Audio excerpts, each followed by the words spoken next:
말씀은 게으름에 대하여라는 말씀으로 하나님 말씀 증거하도록 하겠습니다.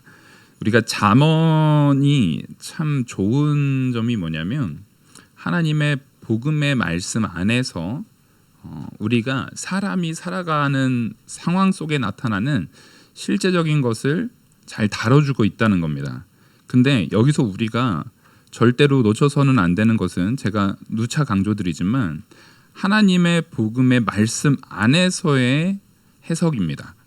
우리는 세상의 교훈적인 내용으로 성경을 바라보는 것이 아니라 자꾸만 우리는 내가 살아가고 있는 이 세상, 내가 살아가고 있는 이 환경의 원리 안에서 신앙은 어떤가, 또한 내 삶의 내용은 어떤가를 바라봅니다. 이것은 접근 자체가 완전히 잘못된 거예요. 우리가 바라봐야 되는 것은 천지를 하나님이 창조하셨고 그 하나님께서 내게 주신 그 진리라는 것은 절대 변화됨이 없고 나라는 존재가 혹은 우리 사회가 나아가는 그 모든 일에 모두 다 영향을 미치는 거예요. 예를 들어서 우리가 물고기가 그런 비유를 많이 들잖아요. 물고기가 물 밖으로 나오면 죽는 겁니다. 그러니까 물고기에 있어서 물은 이것을 있어도 되고 없어도 되는 것에 대한 내용이 아닌 거예요. 마찬가지로 우리는 내가 물고기의 입장에서 물을 판단하고 이러니 저러니 하는 것이 아니라 그게 삶의 터전인 것처럼 우리가 살아가는 모든 것은 육신적이지만은 않거든요. 사람을 전인, 그러니까 사람 전체로서 전인이다라고 말할 때 영적인 것과 육적인 것이 같이 있어야 되는 겁니다. 근데 그 중에서도 우리의 근본적인 것, 영원한 생명, 그리스도를 만나고 하나님의 뜻을 만날 수 있는 가치는 영적인 면에 더욱더 많은 부분을 영향받고 있다는 것을 우리는 잊어서는 안 돼요. 그런데 그렇다고 해서 육적인 것을 또 무시해서는 안 됩니다.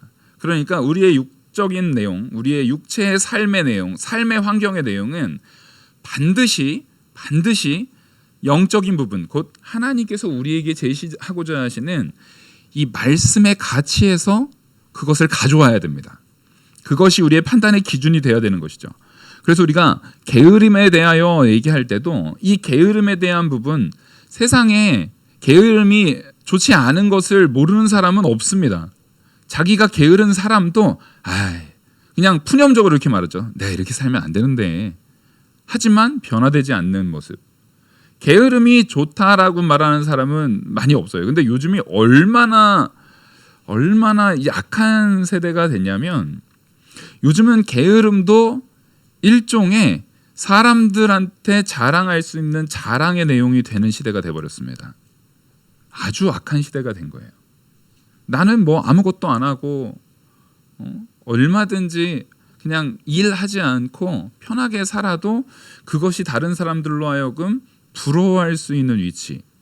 그러니까 우리 흔히 요즘에 아이들한테 장래 꿈이 뭐냐 그러면 어제도 그런 얘기를 들었는데 돈 많은 백수래요. 문제는 백수가 돈이 많기가 어렵죠. 예. 그러니까 돈 많은 백수가 되려면 자기 일하는 거 말고 자기 아버지나 할아버지한테 일을 종용하는 거예요. 자기가 돈 많은 백수의 꿈을 이루지 못한 것은 할아버지 뭐 한 거야? 아버지 어머니 뭐 한 거야? 지금 이렇게 남에게 그 모든 것을 다 모든 책임을 전가해버리는 그런 완악함이 그 안에 분명히 내재되어 있는데도 아이들은 그것을 그냥 아무렇지도 않게 말하고 있습니다.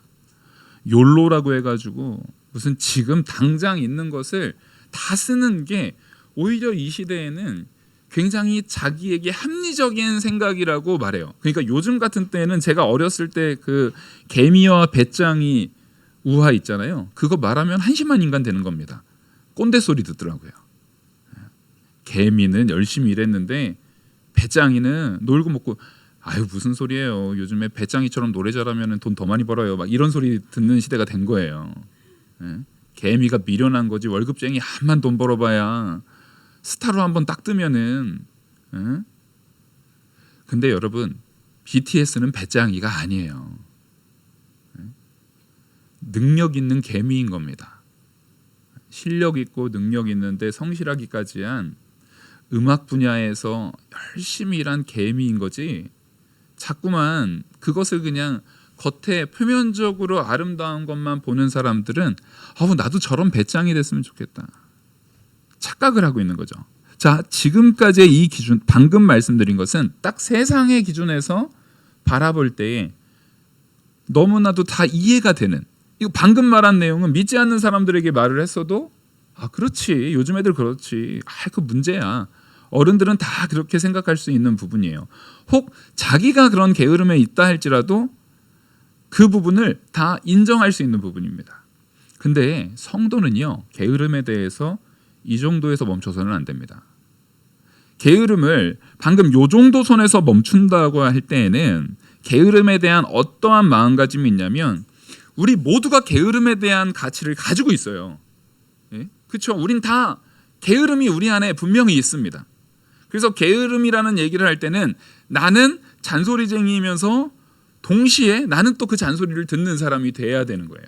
우린 다 게으름의 그 범주 안에 포함되고 속해 있는 사람들이거든요.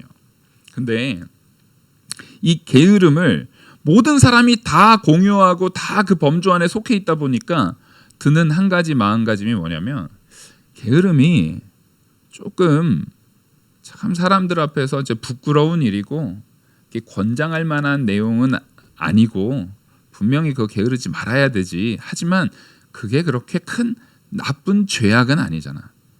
내가 좀 게으르다고 다른 사람을 막 상해를 입히거나 다른 사람을 괴롭히거나 다른 사람으로 하여금 정말 큰 피해를 입게 하는 것은 아니잖아라고 우리는 착각을 합니다. 예, 분명히 말씀드리지만 착각입니다. 그리고 게으름이라는 것은 철저하게 죄입니다. 죄에 대한 부분을 게으름이라는 것 자체가 죄임을 우리는 분명히 분별할 수 있어야 돼요. 그래서 이 게으름, 오늘 본문의 말씀과 아주 일맥상통하게 잠언에서 말하고 있는 이 게으름에 대한 부분을 더 분명하게 말하고 있는 것이 뒤에 이제 잠언 24장입니다. 잠언 24장 30절부터 보시면 제가 읽어드리겠습니다. 잠언 24장 30절입니다. 내가 게으른 자의 밭과 지혜 없는 자의 포도원을 지나며 본즉. 자, 지금 게으른 자의 밭과 지혜 없는 자의 포도원. 지금 밭과 포도원은 사실상 같은 걸 얘기하는 거죠. 포도원도 포도밭입니다. 밭과 포도원은 같은 걸 얘기하는 것이기 때문에 지금 게으름과 지혜 없는 거. 지금 이 뭐뭐와 앞에 것과 뒤에 것, 뭐뭐와 뭐뭐를 비교할 때 우리 국어를 잘해야 돼요. 이것은 지금 뭘 한 겁니까? 같은 것을 비교하는 거예요. 같은 의미를 내포하고 있는 거예요. 그래서 게으르다라는 것은 지혜 없는 것과 맞닿아 있는 겁니다.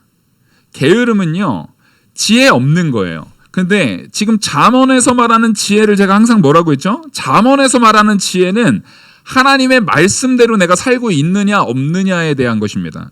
절대 그냥 걔가 그 서울대 갔대? 이런 지혜 아니에요. 걔가 요즘에 수학 성적 얼마나 나온대? 그런 지혜가 아니라 하나님이 우리에게 주신 창조 원리, 아주 근본적 원리에 대한 이해를 갖고 그 원리에 대한 이해를 잘 가지고 있으면 물고기가 물을 떠나면 안 되는 것처럼 우리가 산소 마스크만 이 우주복 안 입고 우주로 나가면은 산소가 없어서 죽는 것처럼 우리가 하나님의 창조 섭리 안에서의 원리를 잘 알고 있으면 지혜 없는 자 같이 되지 않아서 살지만 지혜 없이 하나님 말씀 안에서 떠나면 살 수 없는 거라는 것을 우리가 분명히 깨닫는 것. 그게 바로 지혜 있는 자예요. 하나님의 말씀이 곧 내가 참된 생명을 누리는 삶의 원리라는 거예요. 그러니까 우리의 지혜라는 것은 육신에서 그냥 먹고 똥 싸고만 해서 사는 게 아니라는 거예요. 우리가 먹는 것만으로 사는 것이 아니라 하나님의 말씀의 양식으로 산다라는 것을 우리는 분명히 깨달아 알아야 되는 겁니다. 그게 지혜입니다. 그래서 여기 지금 게으름이라는 것을 지혜, 그러니까 하나님의 말씀을 지혜는 아는 것뿐만 아니라 뭐 하는 것까지가 지혜죠? 순종하는 것까지가 지혜입니다. 그러니까 게으름이라는 것은 하나님의 그 말씀의 지혜를 알지도 못하고 순종하지 못하는 지혜 없음과 맞닿아 있다라는 것. 그것이 같은 의미로 적용되고 있다는 것을 우리는 이 본문에서 먼저 알아야 되고요. 또 여기에서 그 게으름에 대한 부분을 정의할 때 그 결과, 그 게으른 자의 밭, 지혜 없는 자의 포도, 그러니까 게으른 자의 소유가 되어 있는 밭이나 게으른 자의 소유가 되어 있는 포도밭은 어떻게 된다라는 거예요? 31절을 보시면 가시덤불이 그 전부에 퍼졌으며 그 지면이 거친 풀로 덮였고 돌담이 무너져 있기로. 자, 이게 결과입니다. 게으른 자에 의해서 나타난 결과는요, 그 사람이 소유하고 있는 그 땅, 그 포도원, 그 밭이요, 가시덤불로 덮여가지고 도저히 이거를 어찌할 수 없는 아주 거친 풀로 다 덮였을 뿐만 아니라 그것이 결국엔 그 돌담, 내 것이라는 것을 지금 경계로 하고 있는 돌담이거든요. 이것은 내 소유다라고 말하는 그 경계의 돌담마저 무너져서 내 소유의 경계가 무너져 버린 상황이 돼버린다라는 거예요. 그러니까 사실상 내 소유를 내 게으름으로 인해서 내 소유다라는 것을 잃어버리는 상황까지 가는 겁니다. 근데 여기서 우리가 잘 알아야 되는 것은 이스라엘 백성에게 있어서의 소유의 개념을 알아야 됩니다. 그래서 세상에서 말하는 게으름과 신앙의 가치 속에서 게으름을 구별해서 봐야 되는 이유가 여기에 있어요. 세상에서 말하는 세상의 원리에서 내 소유라는 것은 그냥 내 거잖아요. 그것을 내가 어떻게 쓰거나 말거나. 우리가 보통 요즘 애들이 그런 말을 많이 합니다. 아니, 내 시간 내가 이렇게 쓰건 저렇게 쓰건 무슨 상관이에요. 내 시간인데. 내 돈을 이렇게 쓰거나 말거나 무슨 상관이에요. 내 돈인데. 그 얘기를 들으면은 부모님의 마음은 어때요? 아우, 찢어집니다. 아주. 후벼 파는 거죠. 걔한테는 다시는 돈과 시간을 주고 싶지 않아요. 왜요? 걔는 지금 굉장히 큰 착각을 하고 있는 거예요. 네가 지금 가지고 있는 이 시간, 그 시간을 예를 들어서 우리 자녀들이 있는데 저기 아프리카 같은 데서 지금 아동노동이요. 굉장히 아직도 많이 일어나고 있어요. 불과 그 우리가 흔히 얘기하는 1800년대의 경우에는요, 아동노동이 너무나 심각해서 4살만 되면은 그 아동들에게 노동을 시키는 것이 당연했습니다. 4살짜리 아동들이 유럽에서 무슨 노동했는 줄 아세요? 오히려 거기에 광고까지 막 선전까지 해가면서 그것을 권장한 노동이 있습니다. 굴뚝 청소입니다. 굴뚝 청소. 4살짜리 아이한테 걔는 몸이 작으니까 굴뚝을 기어다니기가 좋은 아주 천혜의 조건을 가졌다고 그 4살짜리 아이의 몸에 줄을 묶어가지고 굴뚝에 달아내리면서 굴뚝 청소를 시켰습니다. 이게 그 시대의 모습이었어요. 아동노동이라는 것이 너무나도 패역한 사람들의 패역한 자기 이익의 마음 가운데 당연히 되어지고 있던 상황이었습니다. 그러면 그렇게 그 노동에 노출되어 있는 아이는 자기의 자유의 시간을 얻을 수 있습니까? 그 시간이 자기 겁니까? 그렇지 않아요. 하나님의 은혜로 그런 패역들이 점점 하나님의 뜻 안에서 고쳐지고 점점 하나님의 은혜 안에서 개선되어 나가고, 지금 부모님이 옛날에 하다못해 여기 지금 권사님들 부모님 세대에서는요, 자녀 그 딸에 대한 뭐랄까 딸을 아끼는 마음이 요즘 같지 않아요. 굉장히 니네는 당연히 희생해야 되고 집에 아들을 위해서 딸은 당연히 희생되어야 되는 하나의 집 안에서의 하나의 부품처럼 사용되었던 경우가 바로 우리 한국이었습니다. 과거엔 더 심했고요. 근데 그런 상황 가운데에서 하나님이 그 사회의 문화를 바꾸시고 사회의 지각을 깨어나게 하시고 그 사회가 점점 사람이 얼마나 존중되어야 되고 얼마나 소중한지, 아이의 가치가 얼마나 소중한지, 여자도 얼마나 소중한 것인지를 잘 알게 하고, 그런 부분들이 점점 깨어나면 깨어날수록 지금 우리는 이 시대, 요즘 애들이 집에서 게임만 하면서도 내 시간 내가 받은 내 용돈으로 내가 내 맘대로 하겠다는데 무슨 상관이에요? 라는 말을 들으면서도 부모님이 꾹 참아야 되는 이 시대까지 왔어요. 옛날 같았으면 그 굴뚝에 넣어버려야 돼요. 끈으로 묶어가지고 굴뚝에 달아 내려버려야 돼요. 여러분, 우리는 내가 지금 누리고 있는 이 자유라는 것이 당연한 건 줄 알아요. 너무나도 마땅히 내 건 줄 압니다. 아니요. 우리가 누리고 있는 거는요. 하나님께서 그 유구한 시간 속에서 우리에게 베풀어 주신 그 은혜의 모임들, 은혜들이 모이고 모여서 지금 현재 우리가 이것을 누리고 있는 겁니다. 단적인 예로 조선시대의 왕들이 제일 많이 죽었던 조선시대의 왕들의 죽은 원인의 1등이 뭔지 아세요? 우리는 막 간암 이런 거 혈관 질환 이런 거일 것 같지만 종기였습니다. 종기. 예, 종기로 죽었어요. 또 하나가 목구멍에 가시 박혔을 때 죽었어요. 목구멍에 생선가시 박히고 몸에 종기 난 게 그 사람이 죽은 결정적 원인이었어요. 아니 이거 페니실린 하나만 있어도 페니실린이 제가 한번 찾아봤어요. 페니실린 한 알, 그 한 알이면 살 수 있는 거거든요. 근데 요즘에 페니실린 한 알의 가격이 얼마인 줄 아세요? 페니실린 한 알의 원가가 얼마인 줄 아십니까? 모르시죠? 측정 불가입니다. 너무 싸서. 금액으로 환산할 수가 없어요. 너무 싸서. 그러니까 아예 비용이 거의 없다라고 보시면 돼요. 이걸 생산하는데 거의 비용이 거의 들지 않는다고 보시면 돼요. 너무 싸요.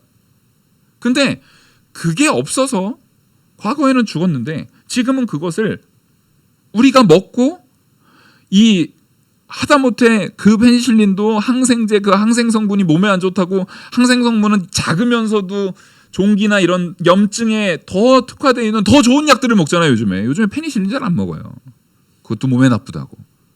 자, 근데 이런 모든 발전의 과정들은 다 누가 주셨습니까? 그거 의약품 발견한 거 보면요 대부분 다 우연이에요.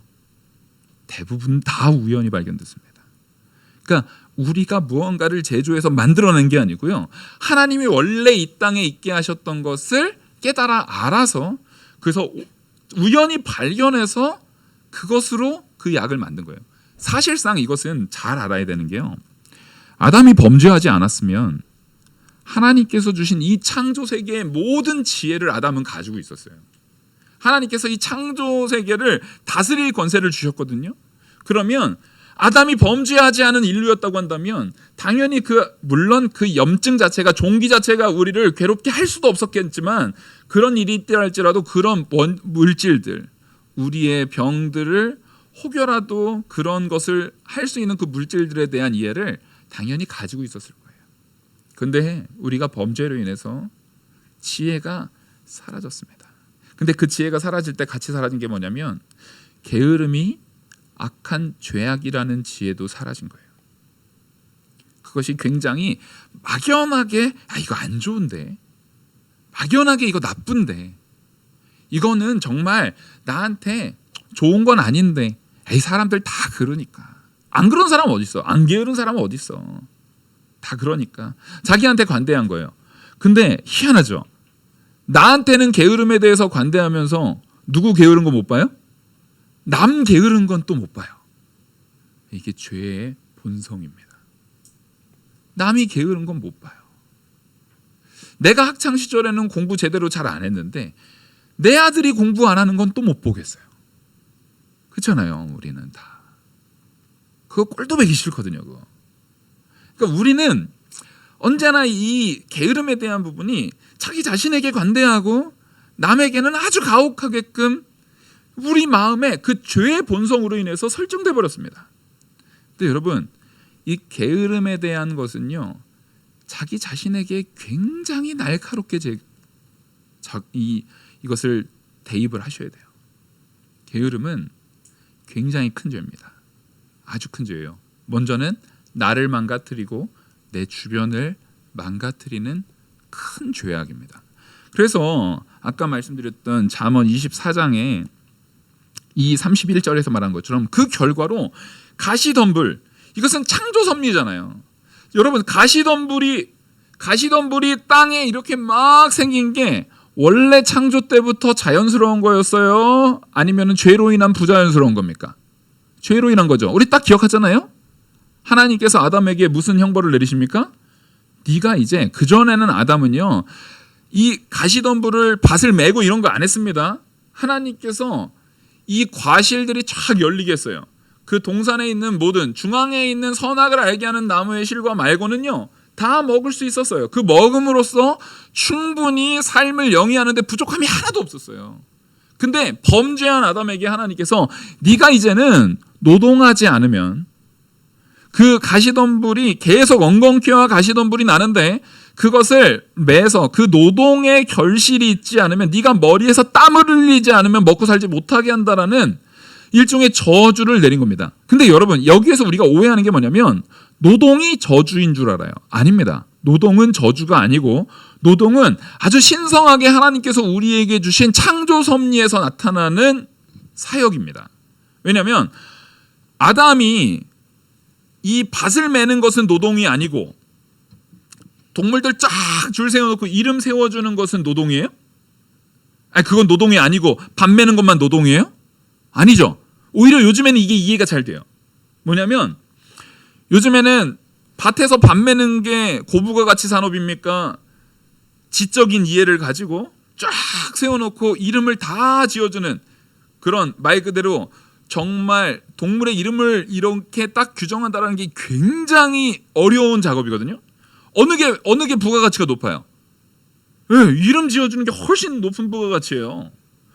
아담은 하나님의 지혜로 더 높은 노동, 더 사실상 부가가치가 높은 노동을 하고 있었던 상황 가운데에서도 그것을 노동으로 생각하지 않고 그것을 힘들고 어려운 일이라고 생각하지 않고 뭘로 하는 존재였어요? 하나님의 사역에 참여하는 기쁨으로 할 수 있는 그런 자리에 있었습니다. 근데 죄로 인해서 노동이 괴롭게 된 거예요. 그러니까 노동 자체를 하나님께서 괴롭게 하신 게 아니라 사람이 범죄함을 통해서 하나님이 주신 그 노동의 가치가 괴로워진 거예요.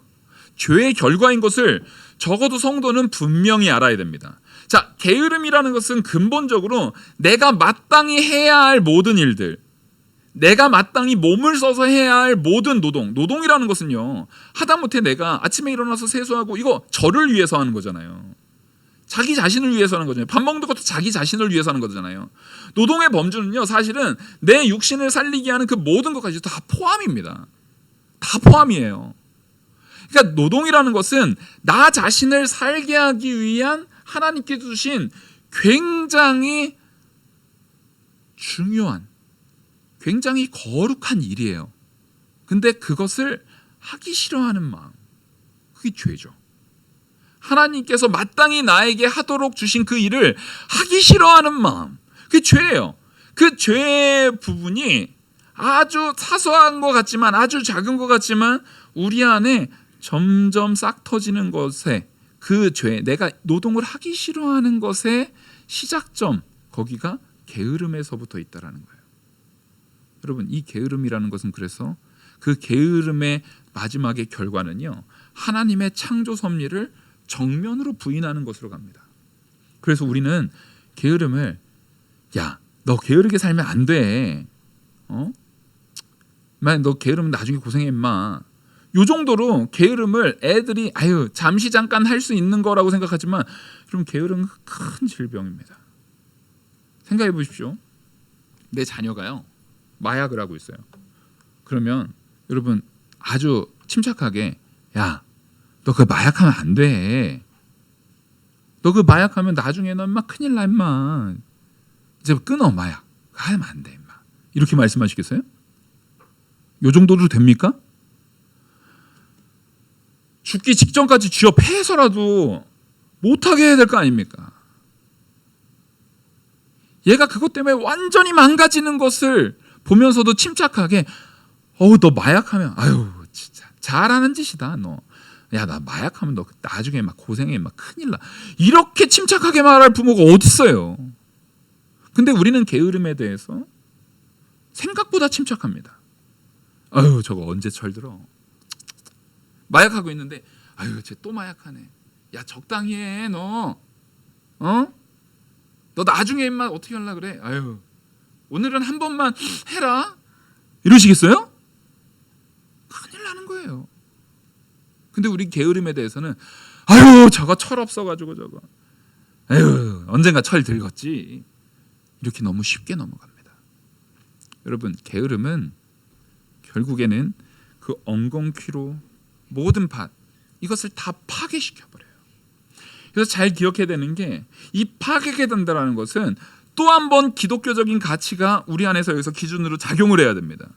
그러니까 세상적인 기준에서 게으름을 판단할 때는 너무 별거 아닌 죄가 된단 말이에요. 너무 별거 아닌 게 돼요. 하지만 이 복음이라는 진리라는 개념 속에서 게으름은요, 여기에서 밭을 이야기합니다. 이스라엘의 개념에서, 하나님의 이 진리의 개념에서 밭은 내 겁니까? 하나님 겁니까? 하나님 거죠. 우리는 그 밭을 뭐 한 자들이에요? 부여받은 자들이에요. 하나님께서 각 지파마다 그 분깃을 나눠줬어요. 그 분깃의 엉겅퀴가 나는 것은 내가 하나님께로부터 받은, 하나님께서 내게 부여해 주신 그 땅, 사실상 내 건 줄 알고 생각하지만 그 내가 거기서 노동을 함을 통해서 내가 거기서 먹지만 사실상 그 땅을 관리하는 일은 누구의 것을 관리하는 겁니까? 하나님의 것을 관리하는 거예요. 하나님의 것을 관리함으로 내가 이익을 보지만 이것이 누구 거인 줄은 항상 기억하고 있어야 돼요. 하나님 것임을 항상 기억해서, 그래서 우리가 11조를 드리는 거예요. 이 소산의 10분의 1을 드리는 이유는 이 땅을 가지고 내가 10분의 9를 먹지만, 그것을 가지고 내가 풍요를 누리지만 사실 이 땅은 하나님 겁니다. 사실 이 땅은 하나님 겁니다라는 것을 언제나 잊지 않기 위해서, 바로 선악을 알게 하는 나무의 실과를 먹지 않는 것과 같은 원리입니다. 이 동산에 있는 모든 실과를 내가 먹지만 이 동산은 하나님께서 주신 동산입니다. 그것을 선악을 알게 하는 나무를 바라볼 때마다 깨닫는 거예요. 아, 그치, 이거 하나님 거지. 맞아, 이거는 하나님 거지. 이거 내 거 아니었지. 내가 이거 내 것처럼 생각하면 안 되지 라는 그 마음이에요. 그래서 우리는 거기에서 엉겅퀴를 마땅히 하면서 누구의 땅을 지금 내가 돌보고 있다라는 마음가짐이 있어야 되는 거예요? 하나님 말씀에 순종한다라는 거. 내가 죄인이기 때문에 내 죄로 인해서 이 땅에 엉겅퀴와 가시덩굴은 나게 돼 있는 거예요. 그건 누구의 형벌입니까? 하나님께서 죄인된 우리에게 내린 형벌이에요. 그러니까 그것에 대해서 하나님 왜 이런 걸 우리한테 형벌을 내려가지고 짜증나 죽겠네? 이러면 안 돼요. 그럼 후드려 맞는 겁니다. 오히려 그 상황 가운데 나의 죄로 인해서 하나님의 창조 세계가 파괴됐지. 그 파괴된 벌로서 이 엉겅퀴가 나게 하신 것, 이것을 하나님께서 내가 원래는 없어야 될 것을, 내 죄로 된 것을 내가 이것을 없앰을 통해, 이것을 갈아없앰을 통해서 하나님께서 오히려 네가 그 죄에 대한 형벌로서의 내용을 잘 순종함으로 인해서 거기에서 하나님이 소산이 나게 하시는 은혜를 주시는 거예요. 여러분, 이 식물의 소산은 내가 일해서 생긴 거 아닙니다. 하나님이 은혜로 주신 거예요. 우리가 뭐 할 때요? 말씀에 순종할 때. 그래서 이 엉겅퀴가 나고 가시덤불이 나는 것에 대해서 우리는 창조 섭리 속에서 이것을 생각해야 돼요. 근데 창조 섭리를 거스르는 거예요. 창조 섭리 안에서 마땅히 내가 순종해야 될 순종을 안 하는 거예요. 근데 그게 뭐의 결과래요? 게으름의 결과다라는 겁니다. 그러니까 우리의 게으름은요, 뭐와 연결된 겁니까? 창조 섭리 가운데서 내가 범죄한 그 범죄의 결과로 나타나는 것, 그것을 하나님께서 네가 반드시 밭을 갈고 엉겅퀴를 없애고 가시덩굴을 없애야만 너에게 그 소산을 주겠다라고 하신 하나님의 명령을 어기는 거예요. 그게 게으름의 근본적 죄입니다. 하나님의 말씀에 철저하게 불순종하는. 그러니까 이게 얼마나 패역한 죄냐면요, 내가 누가 내 돈을 꿨어요. 네? 이렇게 돈을 딱 꿔가지고 돈을 꾸고서 안 갚으면서도 그 사람은 참 그 돈 얼마 꿔주지도 않고서 그거 가지고 자기 좀 손해봤다고 나한테 저렇게까지 짜증나 죽겠네. 그러면서 그 사람이 너 이거 돈 꾼 거에 대해서 이러한 일을 통해 가지고 너 그거를 결국엔 갚아라. 기회까지 줬어요. 회생할 수 있는 기회도 줬는데 그 회상도 안 하면서 아주 패역하게 회생 절차도 귀찮아 죽겠는데 그 돈 얼마나 된다고 나한테 그런 일까지 시켜. 나 안 해. 에이씨, 안 해. 그러면서 하고 있는 인간이 있다. 그 사람 같아요. 사람 취급 못 하겠어요. 그 사람 취급 못할 놈이죠. 근데 우리가 딱 이 게으름이 그런 모습인 거예요. 하나님께서 그 죄에 대한 결과로서 우리에 내린 형벌을 우리가 당연히 안 하면서도, 게으름이라는 그 뒤에 숨어서 안 하면서도 아이씨 그 별거 아닌 거 가지고 되게 그러네, 지금 이러고 있는 겁니다. 이게 얼마나 악한 건지를 우리는 잘 기억하셔야 돼요. 게으름은 창조 섭리에서 비롯됩니다. 그것을 거슬러서 지켜나가지 않는 모습이 그 안에 나타나고 있다라는 거. 그래서 우리는 이 게으름이라는 것 자체에 대한 본질을 깨달아서 게으름을 이겨나가려고, 이것을 죽여나가려고 힘쓰셔야 되는 거예요. 또한 이 게으름이 그렇게 거친 풀로서 덮인 돌담이 무너져 내려버리잖아요. 하나님께서 내게 주신 경계가 무너져요. 그래서 나중에는 이 사람들이 게으름 결과로 이 땅을 막 팔아먹습니다. 누구 건데요? 하나님 건데. 근데 하나님께서는 이 또한도 우리를 끝까지 포기하지 않으시고 기회를 주시죠. 그게 바로 희년법의 원리입니다. 희년법에 아주 중요한 하나님의 원리가 숨겨져 있는 거예요. 너희는 분명히 게으르고 연약해서 이것을 팔아버리는 그런 자리까지 갈 수 있는데, 그마저도 하나님께서는 어떻게 하시겠다? 7년마다 회복하시겠다. 그것을 순종 안 한 내용에서는 50년에는 완전히 모든 것을 다 다시 회복하겠다. 왜요? 우리가 그런 연약한 자이기 때문에.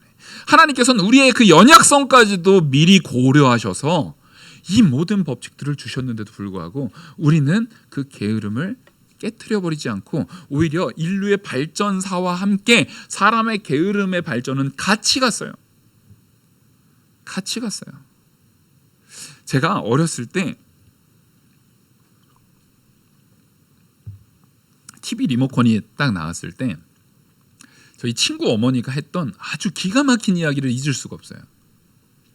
세상 말세야, 그거 TV 가서 요거 트는 게 뭐 힘들다고 들어 누워서 만들 저런 걸 만들어, 이 말씀을 하셨는데 그때는 별로 생각 안 했는데 나중에 지나면 지날수록 그러네. TV 탁탁탁 틀었잖아요. 틀고 소리 이렇게 올리고 이거 채널 돌리는 거 그거 뭐 귀찮다고 눌러요. 요즘에는 진이야 뭐 틀어줘, 진이야. 저희 집에 진이 한 명 있어요. 근데 그 진이가 제 말보다는 건호 말 잘 듣더라고요. 진이야 뭐 찾아줘. 이게 사람은 진짜 꼼짝하기 싫은 거예요. 요것도 싫은 거예요. 요것도. 들어넣어서 말만 합니다. 다행인 건 아직까지 진이가 멍청해요. 몇 번 하다가 승질 나가지고 이걸 눌러야 돼요. 아직까지는 하나님께서 우리에게 은혜를 베푸시는 것 같아요. 여러분, 이 게으름이라는 것은요, 우리의 삶 속에 굉장히 깊숙이 침투해 있어요. 그리고 우린 그게 너무 좋아요. 너무 편해요. 점점 더. 그래서 돈 많은 백수가 꿈인 시대가 됐어요. 여러분, 이거 심각한 겁니다. 꿈은요, 내가 꼼짝하지 않는 게 꿈이 아니라 돈을 가지고 있어도 그 돈을 가지고 어떻게 하나님의 영광을 위해서 사용할까, 그 직업이 꿈이 아니라 그 직업을 가지고 어떻게 가치 있는 삶을 살까를, 그게 꿈인데, 그러면 가치 있는 삶이 나타나기 위해서는 반드시 사람은 뭐가 있어야 됩니까? 삶의 행동이 있어야 됩니다. 삶의 노동이 있어야 됩니다. 근데 그것을 자꾸만 무가치한 것으로 바꿔버려요. 그것을 하는 이들을 그냥 멍청한 사람으로 바꿔버려요. 이게 게으름의 아주 근본적인 완악입니다. 우리를 점점 좀먹고 병들게 만드는 더러움이에요. 그리고 더욱이 게으름은요, 뭐가 그렇게 무섭냐면은, 보십시오. 내가 보고 이 게으름에 대해서 내가 보고 생각이 깊었고 내가 보고 훈계를 받아노라. 지금 솔로몬이 이거 게으름에 대한 것을 잘 보니까, 거기서 생각을 깊이 하다 보니까 어떤 생각이 들었냐면, 이 게으름을, 지금 제가 설교하려고 이 게으름에 대한 부분을 얼마나 숙고했겠습니까? 그런 숙고를 같이 한 거예요. 솔로몬이 같이 숙고하다 보니까 33절, 내가 좀 더 자자, 좀 더 졸자, 손을 모으고 좀 더 누워 있자 하니, 지금 잘 고민하고 잘 생각하고 잘 보니까 이 내가라는 것은 자기 자신을 포함이에요. 게으른 자들, 사실상 이것은 모든 인류를 포함하는 겁니다. 모든 인류를 포함해서 좀 더 자자. 저 새벽에 딱 일어나면은요 5분마다 이게 울리게 돼 있는데 분명히 일어나야 되는 거 알면서도 1분만 2분만 그러고 있어요. 아직까지. 은퇴할 때까지 그럴 것 같아요. 우리의 마음에 이런 것들이 항상 존재하고 있어요. 근데 그래서 여기 손을 모은다라는 것이 우리가 지금 이 본문이 오늘 6장 본문하고 같은 본문이잖아요. 사실상 내용이 같아요. 이 손이라는 것이 야드라는 건데 이 손이 팔까지를 다 포함하는 겁니다. 손만 얘기하는 게 아니라 영어로 보면 핸드하고 암, 이 팔하고 손을 전체를 다 포함하는 거예요. 그래서 이게 뭐냐면 딱 뭘 형상화시킨 거냐면 자 이거 일하겠다는 거예요, 안 하겠다는 거예요? 꼼짝 하겠다는 거예요, 안 하겠다는 거예요? 그냥 이러고 자는 것도 아니고요. 딱 이러고 자고 있는 거예요. 건드리지 마. 나 깨우지 마. 나 흔들지 마. 딱 이거예요. 이게 히브리적 개념에서 게으른 자의 전형적 모습인 거예요. 아주 딱 이렇게 지금 요거를 형상화시켜서 표현하고 있는 겁니다. 제가 이걸 왜 그랬냐면 우리가 그래도 이 성경을 기록할 때의 기록할 때 그 내용을 전달받아야 돼요. 딱 이러고 있는 거예요. 이러고 있는 거. 딱 이러고 있는 거. 절대 일어나지 않겠다. 근데 그랬더니 어떻게 됐대요? 내 빈궁이 강도같이 오며 내 곰핍이 군사같이 이르리라. 아니 강도는 몰래 오잖아요. 몰래 오는데 강도는 대신에 한 명 오니까 그나마 다행인데 몰래 아무도 모르게 강도처럼 왔는데 그게 군사만큼 와요. 그러니까 이거는 도저히 감당할 수 있어요, 없어요? 감당이 안 되는 일로 온다라는 겁니다. 여러분 이거 두려워하셔야 돼요. 이 게으름이라는 것은 이렇게 두려운 일인 겁니다. 그래서 오늘 본문으로 다시 돌아가면 하나님께서 개미를 배우라는 거예요. 개미에게서 배우라는 거예요. 그래서 게으른 자여 개미에게 가서 그가 하는 것을 보고 지혜를 얻으라. 개미는 두령도 없고 감독자도 없고 통치자도 없으되 먹을 것을 여름 동안 예비하여 추수 때에 양식을 모으느니라. 자, 이게 무슨 얘기냐면 그 이유 뒤가 게으른 자여 내가 어느 때까지 누워 있겠느냐? 내가 어느 때까지 잠이 깨어 일어나겠느냐? 어느 때에 잠이 깨어 일어나겠느냐? 좀 더 자자, 좀 더 졸자, 손으로 모으고 좀 더 누워 있자 하면 내 빈궁이 강도같이 오며 내 곰핍이 군사같이 이르리라. 이게 지금 우리가 방금 먼저 24장으로 가가지고 말씀을 배운 거잖아요. 근데 이것을 개미에다가 비유하는 이유는 우리는 아까 말했듯이 분명히 하나님께서 명령하신 그 명령대로 준행해야 되는 거예요. 우리가 땅의 소산을 위해서 엉겅퀴를 일구고 가시덤불을 뽑고 밭을 일궈서 해야 되는 일이 이제는 나에게 맡겨진 진짜 나의 소명인 거예요. 이 소명을 해야 되는 거예요. 그게 하나님의 말씀에 순종하는 겁니다.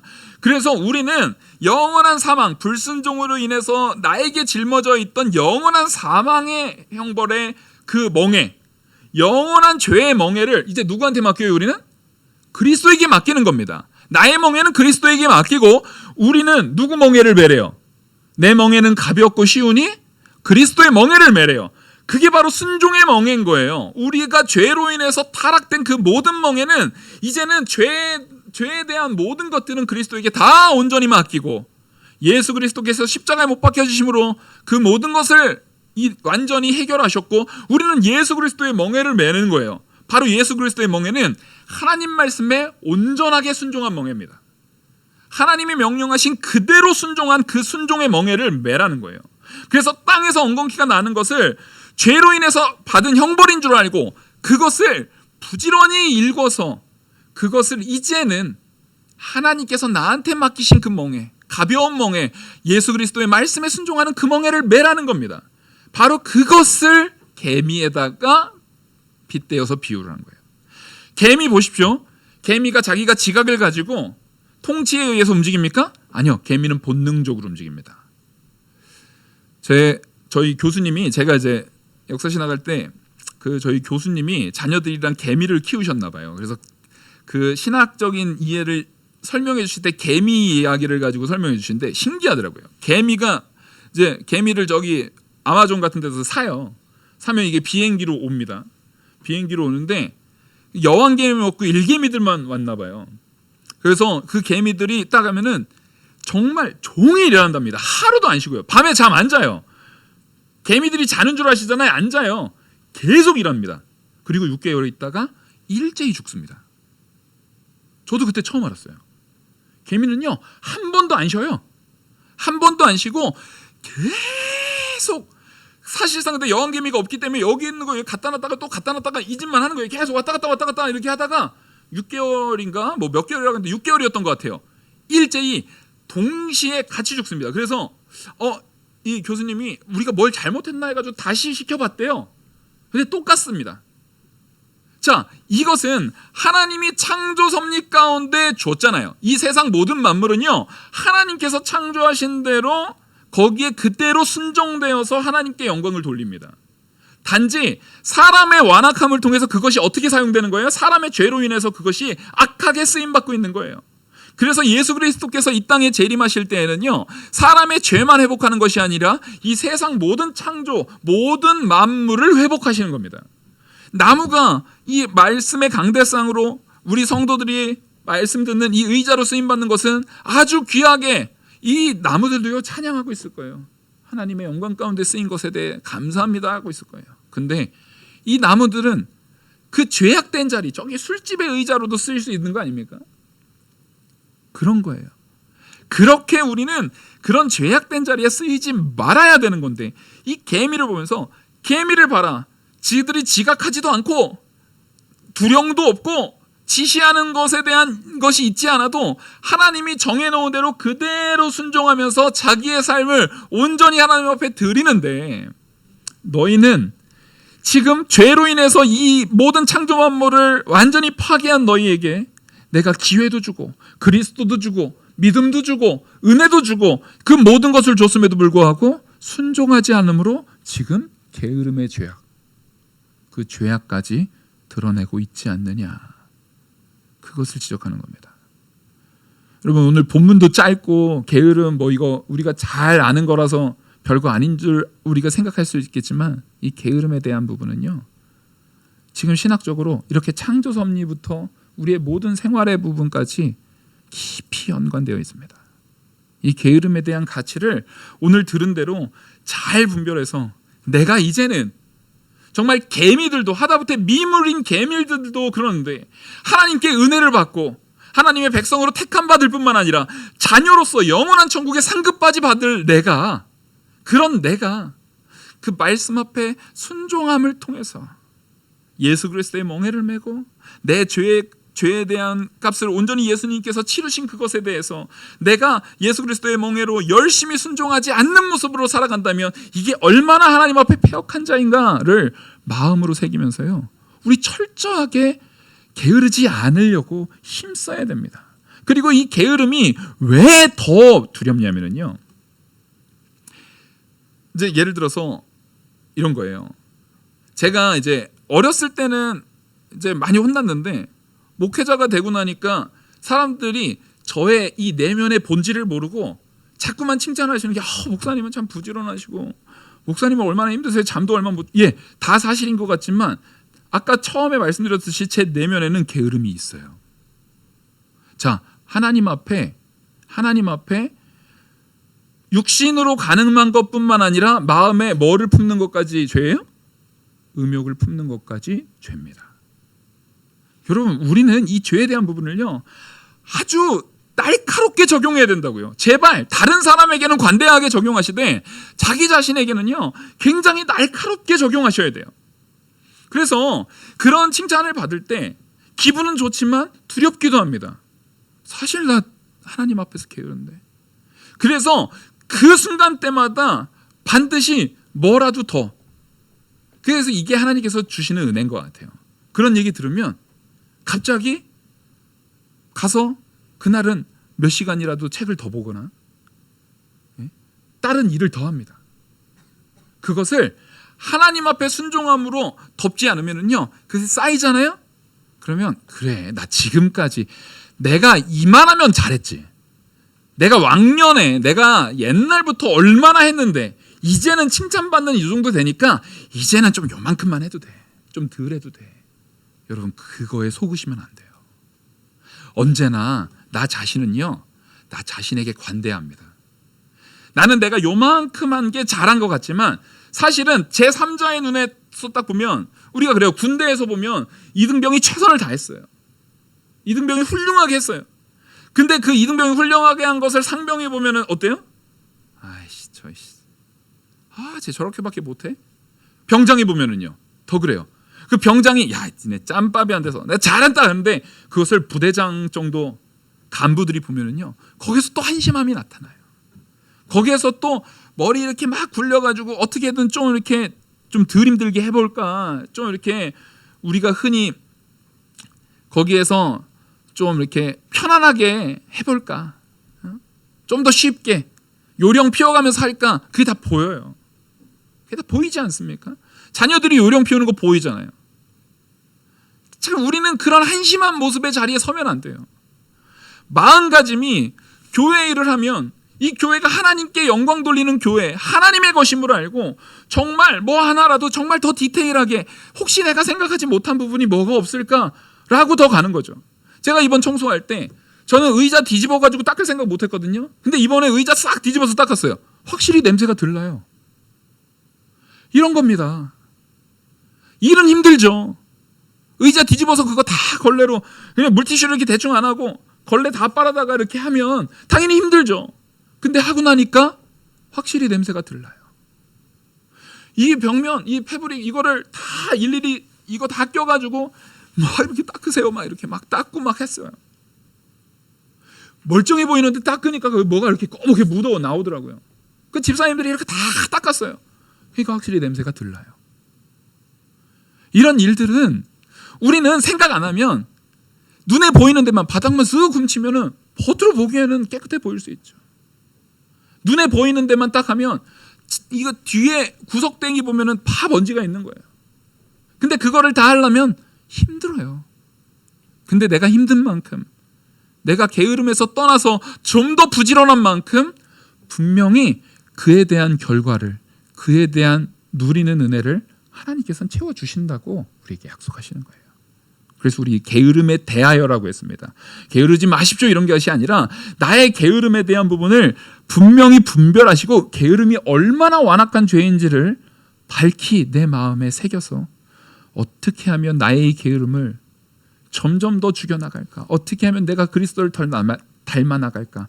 당장 나 내일부터 게으르지 말아야지. 여러분, 어차피 안 됩니다.